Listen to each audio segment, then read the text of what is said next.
35 की मौत हो गई और 170 से ज्यादा घायल हैं। ये दर्दनाक कहानी है इस्लामाबाद में हुए ब्लास्ट की। लेकिन सवाल ये है कि इसके पीछे है कौन।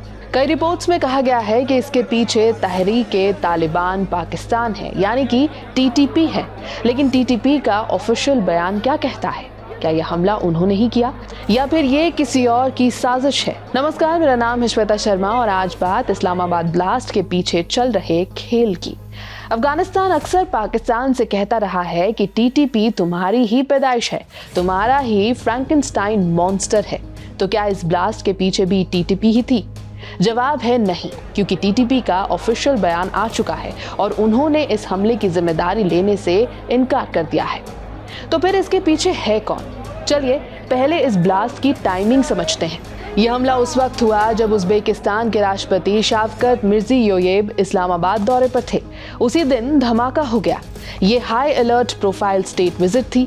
मुलाकात हुई राष्ट्रपति जरदारी से, पीएम शरीफ से और आर्मी चीफ मुनीर से भी। बात हुई ट्रेड कॉरिडोर की, एनर्जी पाइपलाइन की और डिफेंस कोऑपरेशन की भी।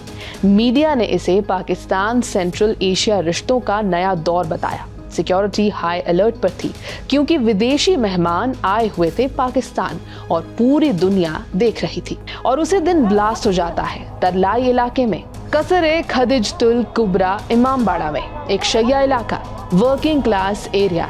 लोग जुमा की नमाज के लिए जमा हो रहे थे, तभी सुसाइड बॉम्बिंग हो जाती है। टाइमिंग बहुत अहम थी। उज़्बेक राष्ट्रपति का दौरा, इंटरनेशनल मीडिया और ग्लोबल स्पॉटलाइट। मैसेज साफ था कि तुम सुरक्षित नहीं हो, हम कभी भी कहीं भी हमला कर सकते हैं। ये पाकिस्तान की सुरक्षा पर हमला था, इमेज पर हमला था, डिप्लोमेसी पर हमला था। शुरुआत में पुलिस ने लिंक जोड़ा टीटीपी नेटवर्क से, लेकिन अब टीटीपी ने इनकार कर दिया है। इसके बाद एक्सपर्ट्स और एनालिस्ट कुछ थ्योरीज पर काम कर रहे हैं। सबसे पहली थ्योरी है स्पिलओवर इफेक्ट, आईएसके का एक्सपेंशन। इस थ्योरी के मुताबिक ये हमला अफगानिस्तान की अस्थिरता का नतीजा है। वहाँ पावर वैक्यूम बना हुआ है, आईएसके पर दबाव है, इसीलिए वो पाकिस्तान को नया ऑपरेशन एरिया बनाता जा रहा है। मकसद एक ही है, टीटीपी से ज्यादा खतरनाक हमले करना, हार्डलाइनर्स को आकर्षित करना और जिहादी स्पेस में दबदबा बना लेना। दूसरी थ्योरी है इंटेलिजेंस फेलियर और अंदरूनी मदद। इस्लामाबाद रेड जोन में आता है। यहाँ कड़ी निगरानी होती है, सेफ सिटी कैमरा होते हैं, चेक पोस्ट होते हैं, हाई सिक्योरिटी होती है, फिर भी हमला हो जाता है। इसलिए माना जा रहा है कि लोकल मदद मिली होगी। शहजाद टाउन जैसे इलाकों में स्लीपर सेल हो सकते हैं। इन्होंने बॉम्बर को ठहरने की जगह दी, लॉजिस्टिक्स दी, रेकी में मदद भी की। ये एक बड़ी इंटेलिजेंस नाकामी की तरफ इशारा करता है। तीसरी थ्योरी है प्रॉक्सी वॉर नैरेटिव। पाकिस्तानी अधिकारी अक्सर ऐसे हमलों का दोष बाहरी देशों पर डालते हैं, जैसे कि भारत या अफगानिस्तान।